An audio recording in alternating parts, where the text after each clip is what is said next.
شركة الفوزان للسياحة. الفوزان Travel and Tours Nigeria Limited wọ́n tún dé bí wọ́n ṣe dé o. wọ́n pín gbogbo ẹ̀yin al-hujjaj wal mu'tamiru. èyí tẹ́ fẹ́ ṣe umura tàbí hajj tọdún 2020. tẹ́ wá ń bẹ̀rù ilé iṣẹ́ wo lẹ fẹ́ bá lọ. kò sí ilé iṣẹ́ tó gbangba sùn lóye tó ju ilé iṣẹ́ Al-Fawzan lọ. tẹnu kó tètè bọ̀ lè kọ́. wọ́n bá hasqobla al-huduri. wádìí kó o tó wá sọ́dọ̀ wa. bí kò béèrè lọ́wọ́ àwọn tí wọ́n bá wa lọ lọ́dọọdún. wọ́n mọ̀ sọ fún ẹ pé ilé iṣẹ́ Al-Fawzan ilé iṣẹ́ tó létò ní. ilé gbígbé jìrọ̀ lọ́dọ̀ wọn. ziyara dé àwọn àyè al-mashairul muqaddasa. àwọn àyè mímọ́ àwọn àyè àṣẹ. ní wàhálà nínú. ìjọ tó bá sọ pé lọ náà lẹ́ lọ. ìjọ tó bá sọ pé dé náà lẹ́ dé pẹ̀lú ògo Ọlọ́run. ààbò tó dájú pẹ̀lú ìmójútó ìlera yín. òun gan ló jẹ wọ́n lógún jùlọ. mọ̀yà sọ́tún mọ̀yà sósì. mo bọ̀ ní olú ilé iṣẹ́ Al-Fawzan Travel and Tours. kódà yín tẹ̀ tó fẹ́ sanwó yín ẹ̀ tètè mọ́ bọ̀. ó sì jẹ́ san díẹ̀ ní àyè wà fún yín. olú ilé iṣẹ́ Al-Fawzan wọ́n wà ní nọ́mbà 2 Adéníyì Adébánjọ close Ìṣàwò road Agbèkì Ìkòròdú Lagos State. tàbí kó pẹ̀ Al-Fawzan sórí 0036479507. tàbí mísọ́nà Al-Fawzan Sheikh Ainur Ridho 08034003959. Fawzan òun lèmi ń bá lọ. A'udhu billahi minash shaitanir rajim. Bismillahir rahmanir rahim. ومما زادني شرفا وتيها وكدت بأخمصي أطو ثريا دخولي تحت قولك يا عبادي وأن صيرت أحمد لي نبيا صلى عليك الله يا عدناني يا مصطفى يا صفوة الرحمن. ìkẹ́ Ọlọ́run àti ọlá rẹ̀ ó máa bá aláyé lọ́rùn ànábì wa Muhammad. Ọlọ́run bá kẹ́ ọgbà àwọn sàhábà ànábì. kó bá wa kẹ́ àwọn ará ilé ànábì. àti àwọn tábìrì tí wọ́n tẹ̀lé wọn. Ọlọ́run bá kẹ́ bàbá wa Sheikh Tajul Adam. Ọlọ́run bá kẹ́ bàbá wa Alhaji àgbà. bàbá wa tí wọ́n jẹ́ mufti àkọ́kọ́ ní fún wa nílùú Ìlọrin. Ọlọ́run bá wa kẹ́ bàbá wa Abdulkadir Mustapha Oníyangí. Ọlọ́run bá wa kẹ́ bàbá wa Sheikh Murtado Akanbi Salahuddin. Ọlọ́run bá wa kẹ́ bàbá wa lọ́lọ́dá. sì bá wa kẹ́ gbogbo àwọn àfá wa. Ọlọ́run bá wa kẹ́ bàbá wa Lágége. kí wọ́n bẹ̀yìn wọn jẹ́ barika Nabi Muhammad. ọmọ ìyá wa nínú Islam tí a jẹ́ ọmọ ẹ̀sìn tí a fọkàn bá wa lọ gẹ́gẹ́ bí a ti ń bá bọ̀. akíra wa pé assalamu alaikum wa rahmatullahi ta'ala wa barakatuh. Wa alaikum assalam wa rahmatullahi wa barakatuh. gẹ́gẹ́ bí ibi tí a bá ọ̀rọ̀ wa dé ní ìjẹ́jọ́ gẹ́gẹ́ bá ti mọ̀ pé ọjọ́ jímọ̀ náà la máa fi bára wa sọ̀rọ̀ lára àárọ̀ báyìí. ẹ má bínú pé níjọ́ jímọ̀ tó lọ ó tó bí ọjọ́ Monday kẹ́ tó gbúrò wa lórí afẹ́fẹ́. ẹ mọ̀ pé ọ̀rọ̀ àwọn nẹ́tíwọ̀kì kankan Nàìjíríà wà àti níbikíbi òun náà ló fà tó fi títí ọ̀sẹ̀ tó lọ fi di Monday. kí ẹ ṣe àmójúkò fún àforíjì fún wa. ibi tá a bá ọ̀rọ̀ wa náà dé bàbá àbèjì ẹ kú náwó tó yẹ Ọlọ́run kó fà àlùbáríkà sí. àwa wa Siddiq náà wọ́n ṣe jẹ́ Mufassiru.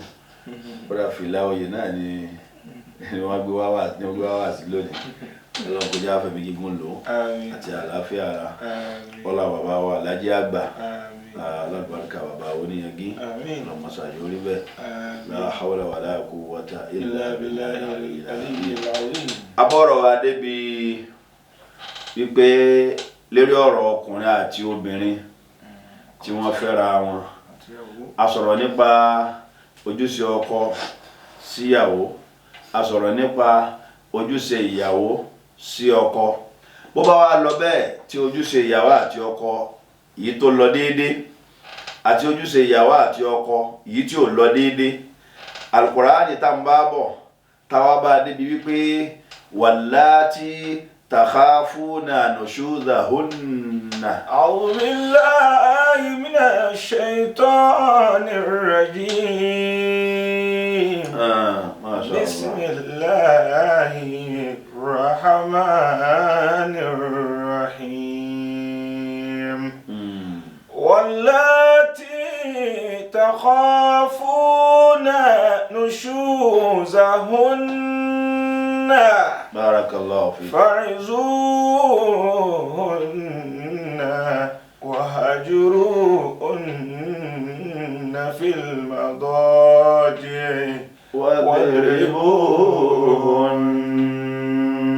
الله أكبر. فإن أطعنكم فلا تبغوا عليهن سبيلا. gbogbo ẹ̀ l'Al-Qur'ani sọ. Inna Allaha kana aliyan kabira. Ọlọ́run ní bẹ́ẹ̀ bá ń wo pé bẹ́ẹ̀ bá ń páyà kí tútù kó má dé láàrin wọn ọkọ àti ìyàwó, tí ọkọ bá ń báyàwó gbé tíyàwó náà ń bọ́kọ gbé, èdè àìyedè wá wáyé láàrin ọkọ àti ìyàwó, Al-Qur'ani kọ́ wa bọ́kọ ó ti ṣẹ̀ pẹ̀lú obìnrin rẹ̀. Allahu Akbar. Gbogbo ìgbésẹ̀ kọ̀ọ̀kan Al-Qur'ani gbé kalẹ̀, bọ́dà kọ́kọ́ ṣe báyìí, tó bá ṣe báyìí tí ò bá fẹ́ gbọ́ tún ṣe báyìí, tó bá ṣe báyìí tí ò bá tún fẹ́ gbọ́ tún ṣe báyìí, tó bá ṣe báyìí tí ò tún fẹ́ gbọ́ tún ṣe báyìí. Wallati takhafuna nushuzahunna. Gbogbo obìnrin yòówù tẹ́ ẹ̀ bá fẹ́ kí tútú ká ó dé, tẹ́ ń gbé yẹ̀wò síra wọn pé èsì tíyàwó mi ṣe báyìí, kí ló tó bèèmí wù wá báyìí, irú ìwà wo ló wá wù yìí, tẹ́ ẹ̀ fẹ́ kí bí èdè àìyedè bá wá ṣẹlẹ̀ láàrin ara yín o, ó ní fa'izuhunna. Àkọ́kọ́, the first step tí Al-Qur'ani ní ẹ kọ́kọ́ ṣe òun náà ni pé ẹ bá a sọ̀rọ̀ Ọlọ́run. Allahu Akbar. Ìyàwó mi Khadija, Al-Qur'ani ò fẹ́ báyìí. Ìyàwó mi Rashida, Al-Qur'ani ní a mọ̀ ṣe báyìí. Irshad al-Hakim. ìyàwó mi Latifa, Al-Qur'ani ò ní a ṣe báyìí. Kó wá dárúkọ ìyàwó rẹ̀ kó pé tókì rẹ̀ kó ní ó bá lè mú pé ọkọ mi mọ èyí mi. Kó wá bá a sọ̀rọ̀ Ọlọ́run. Fa'izuhunna, ẹ ṣe wáàsí fún un, ẹ pè é jókòó.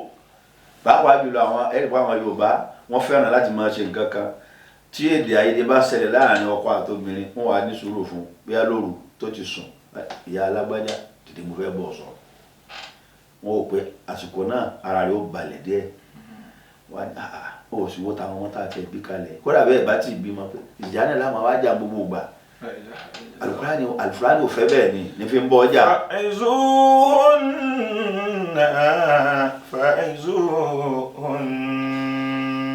Al-Qur'ani ní ẹ ṣe wáàsí fún ni ẹ bá sọ̀rọ̀ Ọlọ́run. Wahjuruhunna fil madaji wadribuhunna. Fa'izuhunna, ìwọ ọkọ o gbọ́dọ̀ dá Ọlọ́run mọ̀ dé lẹ́bù bẹ́ẹ̀, o gbọ́dọ̀ dá Ọlọ́run mọ̀ dé lẹ́bù pé tí ma fẹ́ báyàwó mi sọ̀rọ̀ gbọ́dọ̀ mọ̀ tí mo fẹ́ fi bá sọ̀rọ̀ náà Al-Qur'ani. Bọ́ọ̀ bá mọ Qur'ani kí ọ̀sàgbọ́ Yorùbá, ọmọ kí yóò ṣe dáadáa kó jìnnà sáìdá, ọmọ yóò wí náà nù, ọwọ́ bá sọ̀rọ̀. Wahjuruhunna fil madaji. Wahjuruhunna fil madaji wadribuhunna. Àwọn tí Al-Qur'ani ń wí yìí ó gbọ́dọ̀ ṣáájú pé ìfẹ́ ọmọ kálukú mọ́ lọ́lọ́ rẹ̀, kó tó lè kan wípé ìfẹ́ ọmọ kálukú mọ́ lọ́lọ́ rẹ̀. Ó gbọ́dọ̀ jẹ́ kó máa mọ̀ wípé tó ń ṣe yóò dáa, báyìí pọ́kọ náà ní bá ń ṣe tí yóò dáa, kíyàwó náà ṣe kí ni, ó bá a sọ̀rọ̀ Ọlọ́run. Ọkọ baálé wa, àwọn àfáà wa wọ́n sọ fún wa pé tẹ́ ń ṣe yóò dáa, ọtí mímu tẹ́ mú yìí pọ̀, ẹ̀ ń dojú tì mí ládùúgbò, ẹ̀ ń dojú tì mí nínú ilé, gbogbo yẹn wá fọwọ́ gún ọkọ mi mú nígbà tó bá mu títí láti ń sọ̀sọ̀kúsọ lẹ́nu. Kíyàwó kó máa ṣe irú wá síbẹ̀ fún ọkọ rẹ̀. Kódà sàlátù tí ń lọ tí wọ́n sọ fún wa ní wípé gbogbo tẹ́ ń ṣe yóò bójú mu, àwọn afáàmọ̀ ní ò dáa, kó pè é kó bá a sọ̀rọ̀ pẹ̀lẹ́pẹ̀lẹ́. kọkùnrin ó báyàwó rẹ̀ sọ̀rọ̀ pẹ̀lẹ́pẹ̀lẹ́ ó ṣe wáàsí fún nígbà tí ìyàwó náà bá ń yarí tí ń ṣe bí ẹ̀hànà fa'izuhunna tí ń fárígá. وهجروهن في المضاجع واضربوهن ما شاء الله. فعظوهن وهجروهن في المضاجع واضربوهن. ẹlẹ́ẹ̀kejì ń bẹ tó ṣe fún òun náà ni wahjuruhunna fil madaji alhijra fil mabit. ibi tẹ́ ẹjọ́ ń sùn tó bá ti ṣe wáàsí fún lórí ìwà tó wù pé yóò ṣe nǹkan kan tí ò dáa tó ń bá wí fún gbogbo ìgbà torí pé obìnrin á máa tún wọn sí gbogbo ìgbà ò tó kírun kí ló fẹ́ fi jíṣẹ́ fọ́lọ́run nígbà tó kírun tí àwọn ọmọ yẹn bá béèrè lọ́wọ́ rẹ̀ ń kọ́ tẹ̀lé pé ìyá àwọn èèyàn kírun tẹ̀ bá sọ̀rọ̀ ọlọ́run lórí gbogbo bó ti ń ṣe yóò dáa tí ò bá wá gbọ́ wahjuruhunna fil madaji ibi tẹ́ ẹjọ́ ń sùn ní pààrọ̀ rẹ̀. Allahu akbar. ní kó gbé bẹ́ẹ̀dì kó gbé lọ pásíjì o ibi tẹ́ ẹjọ́ ń sùn tó wáyé pé orí bẹ́ẹ̀dì tẹ́ ẹjọ́ ń sùn ìwọ lọ sùn tó wáyé pé roman palọ̀ lẹ́ bá ń lò mọ́ sùn tì í mọ́ bẹ́ẹ̀ lọ sùn sí pálọ̀ tó wáyé pé yàrá kan lẹ́ bá ń lò tó ń bá sùn lórí bẹ́ẹ̀dì ìwọ sùn lẹ́lẹ̀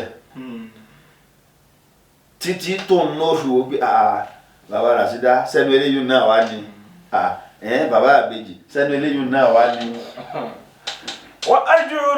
وأجروهن في المضاجع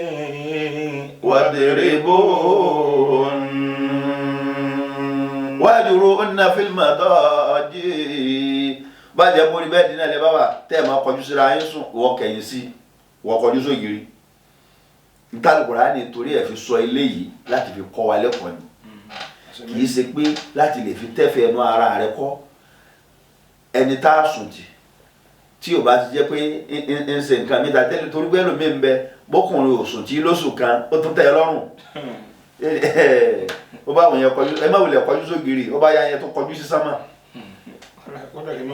ìrìn ọ̀ni kò tí ì já ọjẹ àwọn obìnrin kan bẹ báwọn ọkùnrin mi náà sì ń bẹ bẹ́ẹ̀ pé àti ẹni tó ní nǹkan tó ń sọ ẹni tá a fẹ́ sọ jẹ tẹ́lẹ̀ tí tó ń fi pó rárá Al-Qur'an ó kọ́ wa lẹ́kọ̀ọ́ tó pọ̀ àáfúnra wa làwọn fọwọ́ ara wa dàrú. وهجروهن في المضاجع وهجروهن في المضاجع واضربوهن. ibi tẹ́ ẹ dán sùn tó jẹ́ ibùsùn yín ó ní ìyàn lódì ń bẹ̀ má sùn tí ọ̀sùn tí lónìí ọ̀sùn tí lọ́la ọ̀sùn tí ń jọ mẹ́rin ọ̀sùn tí ń jọ márùn-ún ó bá jóbìnrin àgbàkà ó yẹ kó ní bàbá alágbájá sọ̀rọ̀ eléyìí náà bí mi kódà mo ti gbọ́ wọ́n ṣàtúnṣe rẹ̀ òun náà ti rí i pé kò ṣeé fi ara kú nù ni. واضربوهن وأجروهن في المضاجع واضربوهن. lẹ́yìn náà tó bá wá sí bẹ́ẹ̀ tọ́ yẹn lódì ń bi ibùsùn tẹ́ ẹ̀ jọ ń sùn bẹ́ẹ̀ lo fúláàtì kí o lọ sùn pálọ̀ kó wọ́n wá yàrá bójú obìnrin náà ni ó lè ṣe bẹ́ẹ̀ fọ́kọ rẹ̀ tó bá ti wá rí bẹ́ẹ̀ tí ò bá tún wá gbọ́ náà ó ní واضربوهن. Allahu akbar. lúlù tó Al-Qur'ani náà lóbìnrin kìí ṣe lúlù tí wọ́n máa lu obìnrin wò. غير مبرح مبتعدا عن الوجه. ntọ́ba fọwọ́ fún obìnrin wọ́n yé na obìnrin wọ́n yé gbá obìnrin lójú. ولا بالعصا. Al-Qur'ani ò ní agbóbìnrin lójú àti róbìnrin tó lógo sójú kí ló dé àrájà mo fojú bógiri ni. شركة الفوزان للسياحة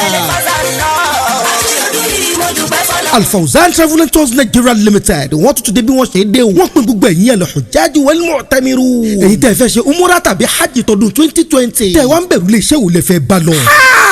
kò sí ilé iṣẹ́ tó tó gbangba sùn lọ́yẹ̀ tó ju ilé iṣẹ́ Al-Fawzan lọ tẹnu kó tètè bọ̀ lè kọ́ wọ́n bá haskobile huduri wádìí kó o tó wá sọ́dọ̀ wa àbí kó o béèrè lọ́wọ́ àwọn tí wọ́n bá wa lọ lọ́dọọdún wọ́n mọ̀ sọ fún ẹ pé ilé iṣẹ́ Al-Fawzan ilé iṣẹ́ tó létò ní ilé gbígbé jìrọ̀ lọ́dọ̀ wọn síyára dé àwọn àyè al-mashairul muqaddasa àwọn àyè mímọ́ àwọn àyè àṣẹ òní wàhálà nínú ìjọ tó bá sọ pé lọ náà lẹ́ lọ ìjọ tó bá sọ pé dé náà lẹ́ dé pẹ̀lú ògo Ọlọ́run ààbò tó dájú pẹ̀lú ìmójútó ìlera yín òun gan ló jẹ wọ́n lógún jùlọ mọ́yàsọ́tún mọ́yàsọ́sì mọ̀ bọ̀ ní olú ilé iṣẹ́ Al-Fawzan travel and tours kódà yín tẹ̀ tó fẹ́ sanwó yín ẹ̀ tètè mọ́ bọ̀ ó sì jẹ́ san díẹ̀ ní àyè wà fún yín olú ilé iṣẹ́ Al-Fawzan wọ́n wà ní nọ́mbà 2 Adéníyì Adébánjọ close Ìṣàwó road Àgbékì Ìkòròdú Lagos State tàbí kó pẹ̀ Al-Fawzan sórí 0036479507 tàbí mísọ́nà Al-Fawzan Sheikh Ainur Ridha 08034003959 Fawzan òun lèmi ń bá lọ. ẹ dákun ògiri tí èyàn ṣe fojú gbógiri ọkọ rẹ ti ná ojú ti wú ó fi gbogbo láṣìírí ẹlòmíín sì mú ẹgbá tó fi kòkó kọ́lé àbí pankẹ́rẹ́ ìwé ni ẹgbẹ́ ẹgbẹ́ sí ìyá yìí ni oúnjẹ ọkọ ìyá rẹ ni mo fi kọ́ ọ́n ṣé bá Al-Qur'ani ní ìjẹ́ra ṣe fóbìnrin nù ó yẹ kọ́ lọ mọ̀ dájúdájú pé gbogbo ọkùnrin tí bá máa ń ná obìnrin wọ́n ṣàlùbáríkà gbogbo obìnrin tá a bá ti nà kì í sì fẹ́ lára ẹnu bẹ́ẹ̀ mọ́. إذا كنت ذا زوج فكن محسنا لها وربك كاف بالجزاء وبالعلا إذا كنت ذا زوج كنت ذا زوجين فكن محسنا لها بني وربك كاف بالجزاء وبالعلا tó bá fẹ́ jọkọ gidi tó fẹ́ jọkọ àlùbáríkà lọ jẹ́ ọkọ tó dáa síyàwó rẹ̀ àti sọ yẹn tẹ́lẹ̀. ولئن لها قولا وفعلا تأدبا jẹ́ kí ọ̀rọ̀ rẹ̀ ó ṣe jẹ́ kí ọ̀rọ̀ rẹ̀ ó fúyẹ́ jẹ́ kí ọ̀rọ̀ rẹ̀ ó dáa má máa báyàwó rẹ̀ sọ̀rọ̀ nígbà tó ń bá ọmọ àtá sọ̀rọ̀ má báyàwó rẹ̀ sọ̀rọ̀ nígbà tí ò jẹ́ kankan sí ọ.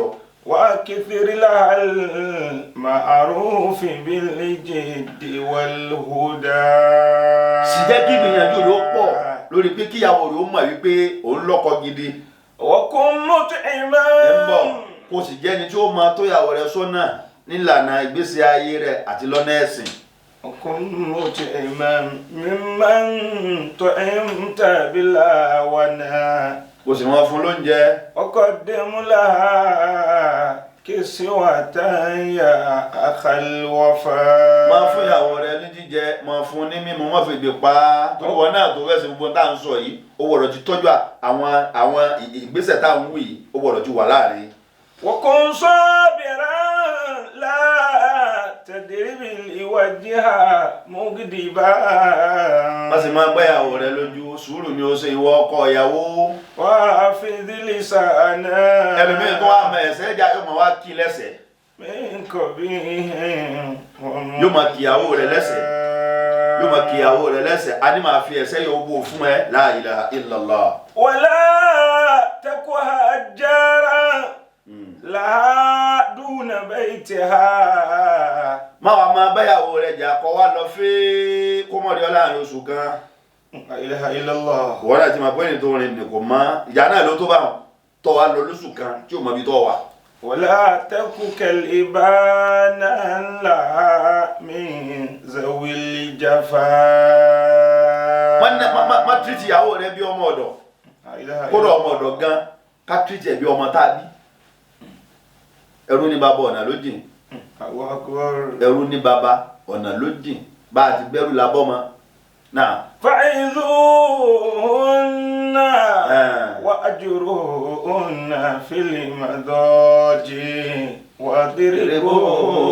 واضربوهن àmọ́ fàyín أطعنكم فلا تبغوا عليهن سبيلا. فإن أطعنكم فلا تبغوا عليهن سبيلا. Abu Hanifa rahimahullahu ta'ala ojú oyè wa yìí pé àdọ́rùbù tọ́lọ̀ ní àná obìnrin ọ̀nà oríṣi mẹ́rin ló lè ti wáyé. Allahu akbar. ọ̀nà àkọ́kọ́ bàbá àbèjì tárìkù kíni. ترك الزينة إذا أراد الزينة إذا أراد الرجل الزينة وتركها زوجتها. nígbà tí obìnrin yìí tó bá fẹ́ ṣẹ̀ṣọ́ kọ́kùnrin ni ó má bàa dá sí. إذا تركت الزينة وأراد زوجها الزينة. Allahu Akbar. Allahu akbar. àwọn obìnrin wa ọ̀rọ̀ wọn nídìí àkíyèsí bọ́rọ̀ ọkùnrin náà ṣe nídìí àkíyèsí nítorí pé tó o bá ní lábájá wàhálà rẹ ti pọ̀ jù kò dáa kó wà náà láàmú wí fún ìwọ náà gbọ́rọ̀ ẹni tá a bínú nǹkan kan la ṣe fún dé bínú ẹni tó sì bínú nǹkan kan ló náà ṣe tí wọ́n fi bínú sí gbogbo àárín nì ló yẹ kájọ kíyèsí fúnra wa náà. ترك الإجابة إذا دعاها إلى الفراش وهي طاهرة. nínú tá a tún fi na obìnrin nu o kẹsì pé kó máa wá ìgbà káàkiri nínú tó fi lé lóbìnrin òun náà ní kó pọ́ ní aláwájá ó yà ní kò yá kankan ìwọ lèmi ń bá sọ̀rọ̀ láti jà àrùn kó gbọ́rọ̀ lò gbọ́rọ̀ sí mi lẹ́nu kálukú dira ìmú lásìkò yìí nítorí wọn náà fi lóbìnrin tó bá lọ yá kò ní ò yá nígbà náà tí ara rẹ̀ ti ń ságáránga nígbà náà tí máa ń pè ọ́ bóyá tí Abu Hanifa fi náà nóbi òun náà ni pé lásìkò tó ní èdè rẹ nì kí wọn náà fira rẹ dùn nítorí ìjà tí ń bẹ́ńlẹ̀ láàrin yín láti lè jó gbẹ̀kọ́ kí ebi kọ́ àwọn wá igi káàkiri àbí pákó àbí kùmà àbí bẹ́ẹ̀tì torí pọ́kùnrin mi kò mọ̀ ní tó gbúdù sí náà ní kó náyàwó rẹ̀ orí ibùsùn ni máa fà. náà. ترك الصلاة إذا تركت الصلاة. àbí kóbìnrin kó fi ìrun lẹ̀ kó má kí kóbìnrin kó fi ìrun lẹ̀ kó má máa kírun gbogbo ẹ̀yin obìnrin inú ilé. أوجبت الضربة. tẹ wọ́n gbé yín sílé tẹ́ kírun obìnrin mi nísìnyí ó ti kírun káyìn nísìnyí láti jọ ọdún léyà ni láti ọdún léyà ló ti kírun káyìn yóò tó máa ẹ bá wa ṣàdúrà kọ́lọ́n dáàbẹ̀ kó fẹ̀sìn rọ̀ wá lọ́rùn òkèlè rẹ̀ ràndúràndú tó ń gbé sẹ́nu ta ló bá bọ́ ṣàdúrà tó fi rọ̀ ọ́ lọ́rùn pátí tó ń lọ tó ń kunjú bí ojú bèbí ta ló bọ́ ṣàdúrà tó fi rọ̀ ọ́ lọ́rùn pátí lè lọ lọ́dọ̀ ọlọ́run àti jọ́sìn fọ́lọ́run láàrin ìṣẹ́jú mélòó kan tá a fi ń sìn kò rọ̀ ọ́ lọ́rùn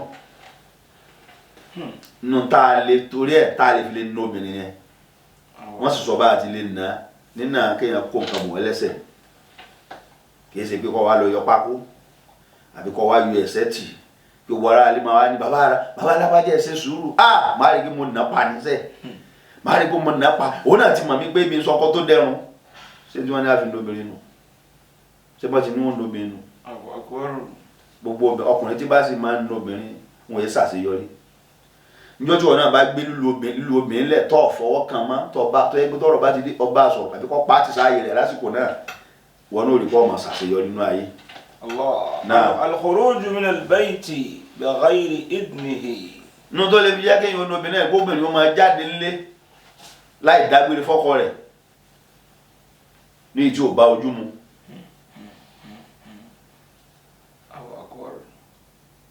gómìnir jáde nílé obìnrin mi ń lọ pátí ọ̀tọ̀ lásọ tó wọ̀ kó nílé ọ̀tọ̀ lòyìn tó wọ̀ dé pátí bó ló ti pààrọ̀ aṣọ ìwọ̀yì níbo ló ti pààrọ̀ aṣọ ọ̀tọ̀ lásọ tó mú kó nílé ọlọ́pàá aṣọ ní àwọn ọ̀rẹ́ rẹ̀ ṣé kọ́kọ́ ló kó má bàa mọ̀ kó lòdì gbogbo obìnrin tó bá ti ṣe bẹ́ẹ̀ àwọn mọ̀lẹ́kà ń ṣépèlé gbogbo bí yòówù tó bá lọ tí ò sí yọ̀ǹda ọkọ rẹ̀ ń bẹ̀ pé dáàdì wa mo fẹ́ débi báyìí ọ̀ní mo fẹ́ débi báyìí bébì mo fẹ́ débi báyìí màá dẹ̀ dé títí aago báyìí wọn náà ọ̀dàgbére Ṣàngó wọn rí ọ̀nà Lẹ́kì ọ̀dàgbére Kóòdùmọ́tà wọn rí ọlọ́nà Ìbàdàn ọ̀dàgbére Ìbàdàn wọn rí ọlọ́nà ilẹ̀ Haúsá bẹ̀rù Ọlọ́run o bọ́ba yóò rí ọbọ̀ ọ̀run àbíbọ̀ náà máa wí ọbọ̀ ọ̀run wọ̀ o kálukú bẹ̀rù Ọlọ́run. وخير النساء الملكات أديبة وتعرف ما الزوج بالحق والعلا. èyí tó dáa jù nínú obìnrin òun náà lobìnrin tó tẹ̀lé tọkọ. خذيها أبنتي عشرة من نصيحتي. àwọn yìí tá a fẹ́ máa sọ fún ọ yìí mẹ́wẹ̀ẹ́ wá tá a fẹ́ kà fún ọ yìí ìwọ obìnrin dì í mú dáadáa kọ́rọ̀ ló mọ̀ bá a dà bá mà. وكوني لا ذخرا بعيش وبالحجاب فهولها alákọ̀ọ́kọ́ ń bẹ̀. دون المراء لقناعة. lọ yáyọ ọkàn pẹ̀lú ntọ́kọ rẹ bá fún ọ mọ̀ máa wọ̀ haranharan káàkiri mọ̀ máa garun wo ilé onílé. مباشرة. èèyàn kan sọ fún ọ yìí pé baálé wa tó bá máa fún mi lówó ọbẹ̀ báyìí 5,000 lówó ọbẹ̀ tó ń fún mi 7,000 lówó ọbẹ̀ tó ń fún mi ẹnìkan sì wà lẹ́gbẹ̀rún 2,000 náà ní tiwa ń fún wa àmọ́ síbẹ̀síbẹ̀ àáfin ṣèbẹ̀ yìí sì ń dùn. kò jẹ́ kí iye tẹ́nìkan gbà lówó ọbẹ̀ wọn kó bàmíjẹ́ bá. فأولها دون المراء لقناعة. àkọ́kọ́ tó bẹ̀rẹ̀ gbọ́dọ̀ ní pẹ̀lú ọkọ rẹ̀ tó lè fi ní fàyàbalẹ̀ ní ọkọ òun náà ní kó láyọ̀ ọkàn. مباشرة الأزواج ń bọ̀ nítorí kí ni bóbìnrin yálè àwọn tí máa bóbìnrin yálè tá a bá bẹ̀rẹ̀ sí ká wọnú mọ̀ pé àṣeyìn mo léyàwó mi ta àìtọ́jú obìnrin ìmọ̀ adóbìnrin ó máa wò ta kéèyàn máa súnmọ́ mi kọ́ fobìnrin lẹ̀ lóṣù mẹ́ta oṣù kan gan kí ló ń dáwò lára lóṣù kan odidi oṣù kan kọ́ mọ̀ súnmọ́ ìyàwó rẹ̀ kóbìnrin máa fẹnu ara rẹ̀ jáde pé baálé mi ti súnmọ́ mi káyìn nísìn oṣù kẹjọ rẹ̀ èso ọkọ alágbàríkà tẹ́ẹ̀sì jà tẹ́ẹ̀tù ká. ntí máa ń bóbìnrin wo ta nù ntí máa ń lé tí máa ń fi lè wọ ọkọ lọ́kọ nù ìwọ tó jọkọ lọ jí ọkọ gidi kíyàwó ló bá lè jẹ́ ìyàwó gidi fún ọ náà nígbà tẹ́ ń ṣe mọ̀nà lórí àwọn ọmọ tẹ́ bí bó láti tán àwọn ẹ̀ tí wọ́n forúkọ yìn wá kò sí láàrin. فإن أطعنكم فلا تبغوا عليهن سبيلا. فإن أطعنكم فلا تبغوا عليهن سبيلا. àmọ́ tí wọ́n bá ti tẹ̀lé ń tẹ́ fẹ́ o kò sí wàhálà kankan máa kálukú máa ìgbésí ayé rọrùn. إن الله كان عليا كبيرا. Al-Qur'ani wá sọ fún wa pé wa in khiftum shiqaqa baynihima. wa in khiftum shiqaqa baynihima fab'athu hakaman min ahlihi wa hakaman min ahliha. in yurida islahan يوفق الله بينهما. ما شاء الله. إن الله كان عليما خبيرا. الله أكبر. الله أكبر. وأنا توليت بقول الله أكبر. شقاق بينهما. táwọn méjèèjì tẹ́jà yìí bá wá wáyé láàrin wọn tẹ́ẹ̀sì fẹ́ mú túká. فبعثوا حكما من أهله. ẹwọ́ ẹnìkan tó rí rẹ pé tí ò tún ní lọ yàgbẹ́ sọ̀rọ̀ ẹwọ́ ẹnìkan tó rí rẹ pé tó ní làákàyè nínú àwọn ẹbí ọkọ وحكما من أهلها. ẹwọ́ ẹnìkan tó rí rẹ náà fapò tó rí rẹ pé tó ní làákàyè nínú àwọn ẹbí ìyàwó.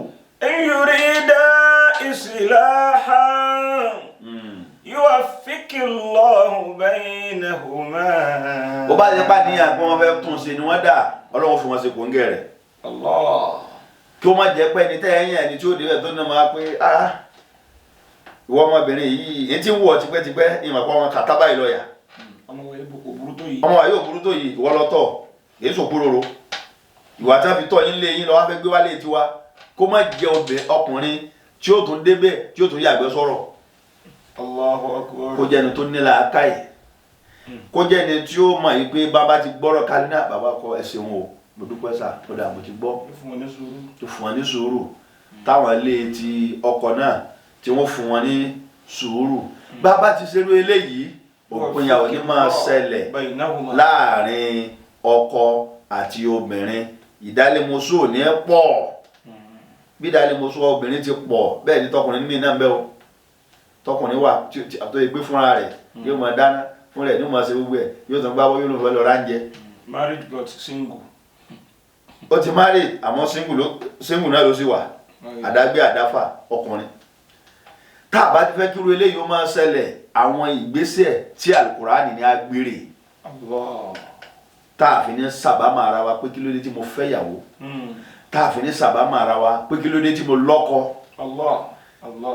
tó wá di kàráǹgídá tẹ ìyá ìmára yín lọ́wọ́ yányá tí ọkọ ò gbọ́ mọ́ ìyàwó ò gbọ́ mọ́ kí ló lè fa kéèyàn kọ rẹ nílẹ̀ ìrẹ́lẹ́tọ̀ kálukú mọ́ lọ́lọ́ rẹ ni a ti sọ kò gbọ́ ọkọ sáájì àríná nípa lóhùn ò tiẹ̀ sí mọ́ náà níṣẹ́ ìyàwó náà bá ti dọ́rẹ̀ ni pé kódà kó tiẹ̀ tó sọ pé kò sí mọ́ lèmi náà ò ti ṣe mọ́ mo sì tún sọ pé mi ì ṣe mọ́ báyìí lọ́wọ́lọ́wọ́ báyìí táwọn méjèèjì jọ yarí fúnra wọn ó ní ìgbésẹ̀ step by step tọ́lọ́ ní kí a gbé bá ti gbé n tó lè fa pé ìṣemọ́ ẹ̀ sì wò táwọn ọmọ yìí ọmọ wo ni a ní ìṣemọ́ ní sẹ́ ìyẹ́ oní tí àwọn ọmọ ìyẹ́ oníjà àwọn ọmọ tèmi wọ́n ń sọ ọmọ ìyá mi ì sáṣemọ́ ni tó yẹ pé gbogbo ibi tí wọ́n tó dé wọ́n pè wọn ò ṣemọ́ náà ni àwọn tó lè fa kóbìnrin ó máa pé wọn ò ṣemọ́ àbí kọkùnrin ó máa pé wọn ò ṣemọ́ a máa kà fúnra wa tó bá di ọjọ́ mẹ́jọ lónìí Ọlọ́run já jújọ́ mẹ́jọ lọ kó já júgbà náà lọ jímọ̀ tòní kó má bẹ sàkímọ̀ fún wa bàbá wa Lájí Àgbà lọ́ba wa sàlẹ̀ kò kẹ́mọ́ bàbá wa Oníyangí Ruhul Qur'an Al-Adabi lọ́ba wa kẹ́wọ̀n bàbá wa Ọlọ́dàn Mọ̀lánà Sheikh Abdulrahim Yusuf àti bàbá wa Yusuf Ọlọ́dàn lọ́ba wa kẹ́wọ̀n bàbá wa Sheikh Murtada Àkànbí Salahuddin àfọ̀ọ̀bá àlùyàrú ọlọ́mọba wa kẹ́wọ̀n bàbá wa Lágége Mọ̀lánà Sheikh Adam Abdullahi Al-Alori ọlọ́mọba wa kẹ́wọ̀n ọlọ́mọba wa kẹ́wọ̀n bàbá wa Lágbàjì bàbá wa Lámúnégún bàbá Lárárọ̀ ọlọ́mọba wa kẹ́wọ̀n wọn bàbá wa Mẹ́nmẹ́ni ọlọ́mọba wa kẹ́wọ̀n wọn gbogbo àwọn afọ àwọn tàǹjà àlùbáríkà wọn bàbá wa Ségini ọlọ́mọba wa kẹ́wọ̀n iléeṣẹ́ Al-Fawzan Travels and Tours tí wọ́n ń ṣe agbátẹrù ètò yìí ọlọ́run sábà jẹ́kílẹ̀ tí ní o máa gbòòrò mọ́jẹ̀ tí wọ́n náà wọ́n bàjẹ́ gbogbo àwọn tí wọ́n lọ múra náà ni wọ́n dé wọ́n lọ láyọ̀ ọlọ́run ò wọ́n sì lẹ́la lọ́wọ́ èyí tí tó ń bọ̀ lọ́nà náà ọlọ́run já sí ọ̀run fún wa èyí tí ń jà rìnrìn káàkiri nílùú yìí ọlọ́run coronavirus ọlọ́run làwọn ń bẹ̀ o kó la Nàìjíríà ń bẹ̀ kó la gbogbo ìlú ayé náà níbẹ̀ kó má jà sàgbákò ayé ọ̀làlá ilaha illallah subhana rabbika rabbil izzati amma yasifun wa salamun ala al-mursalin walhamdulillahi rabbil alamin. شركة الفوزان للسياحة Al-Fawzan Travel and Tours Nigeria Limited wọ́n tún ti dé bí wọ́n ṣe dé o wọ́n pín gbogbo ẹ̀yin al-Hujjaj wal-Mu'tamiru èyí tẹ́ fẹ́ ṣe umura tàbí hajj tọdún 2020 tẹ́ wá ń bẹ̀rù ilé iṣẹ́ wò lè fẹ́ bá lọ. kò sí ilé iṣẹ́ tó tó gbangba sùn lọ́yẹ̀ tó ju ilé iṣẹ́ Al-Fawzan lọ tẹnu kó tètè bọ̀ lè kọ́ wọ́n bá haskobilẹ̀ huduri wádìí kó tó wá sọ́dọ̀ wa àbí kó béèrè lọ́wọ́ àwọn tí wọ́n bá wa lọ lọ́dọọdún wọ́n mọ̀ sọ fún ẹ pé ilé iṣẹ́ Al-Fawzan ilé iṣẹ́ tó létò ní ilé gbígbé jìrọ̀ lọ́dọ̀ wọn síyára dé àwọn àyè al-mashairul muqaddasa àwọn àyè mímọ́ àwọn àyè àṣẹ òní wàhálà nínú. ìjọ tó bá sọ pé lọ náà lẹ́ lọ ìjọ tó bá sọ pé dé náà lẹ́ dé pẹ̀lú ògùn Ọlọ́run. ààbò tó dájú pẹ̀lú ìmójútó ìlera yín òun gan ló jẹ wọ́n lógún jùlọ. mọ̀yàsó tó mọ̀yàsó sì mọ̀ bọ̀ ní olú iléeṣẹ́ Al-Fawzan Travel and Tours. kódà yín tẹ̀ tó fẹ́ sanwó yín ẹ̀ tètè mọ̀ bọ̀ bó sì jẹ́ san díẹ̀ díẹ̀ ni àyè wà fún yín. olú iléeṣẹ́ Al-Fawzan wọ́n wà ní nọ́mbà 2 Adéníyì Adébánjọ close Ìṣàwó road Agric Ìkòròdú Lagos State tàbí kó pẹ̀ Al-Fawzan sórí 0036479507 tàbí mísọ́nà Al-Fawzan Sheikh Ainur Ridho 08034003959 Fawzan òun lèmi ń bá lọ.